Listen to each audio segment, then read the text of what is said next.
हम बात और चर्चा कर रहे थे इस वक्त उत्तर प्रदेश की, क्योंकि सभी राजनीतिक दल विकास के नाम पर उत्तर प्रदेश में वोट इस वक्त मांग रहे हैं, जो कि एक बहुत अच्छी बात है।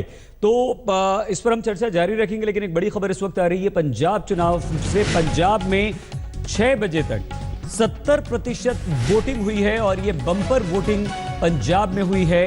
पंजाब से हमारे 2 संवाददाता इस वक्त हमारे साथ हैं, सत्येंद्र चौहान और अशोक सिंघल।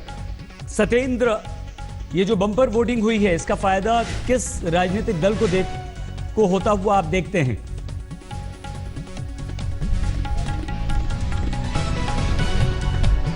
देखिए सईद, भले ही आप इसे बम्पर वोटिंग कहें, लेकिन पिछले चुनाव की तुलना में ये वोटिंग अभी भी कम है। पिछली बार का जो चुनाव प्रतिशत था वो 78% के करीब था। लेकिन जिस जगह पर मैं खड़ा हुआ हूं ये बादल गांव है, और मैं आपको बताना चाहूंगा कि आज सुबह से ही आसमान में बादल छाए हुए हैं, ठंडी हवाएं चल रही हैं और तापमान लगभग गिरा हुआ है।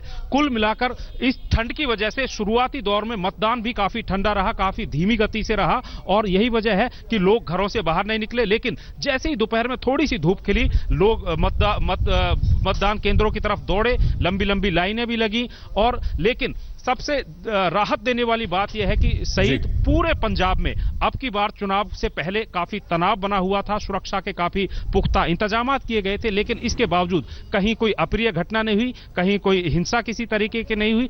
चुनाव शांतिपूर्वक रहा और अब 11 तारीख को पता चलेगा कि असल में पंजाब का सरदार कौन बनेगा।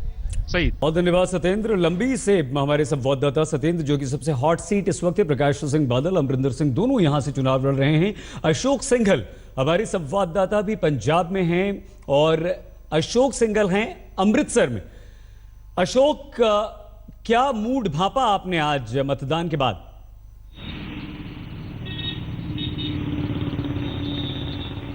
देखिए, पोलिंग ज़्यादा होना या कम होना कोई ऐसा रुझान नहीं दिखाता है। पहले, बहुत साल पहले ये होता था कि अगर ज़्यादा वोट पड़े तो एंटी इनकम्बेंसी माना जाता था कि इस्टेब्लिशमेंट के खिलाफ होता है। लेकिन अब ये ट्रेंड बदल चुका है। वोट ज़्यादा होना या कम होना ये कोई ज़्यादा ट्रेंड बताता नहीं है। लेकिन ये बात सच है, इस बार के चुनाव में विकास मुद्दा था, ड्रग मुद्दा था, करप्शन मुद्दा था, और 2-3 फैक्टर इसमें थे।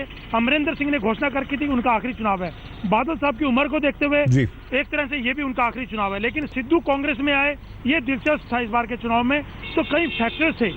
तो ये आम आदमी पार्टी ने त्रिकोणा मुकाबला बना दिया था। पहली बार कोई पार्टी, राष्ट्रीय पार्टी नहीं, दिल्ली से आकर के पंजाब में उन्होंने चुनाव लड़ा, तो मुकाबला त्रिकोणा था। तो देखना पड़ेगा कि किस ढंग से मतदाता निकल के आए, किस और गए, किस पार्टी के फेवर में और किसके खिलाफ वोट डाला।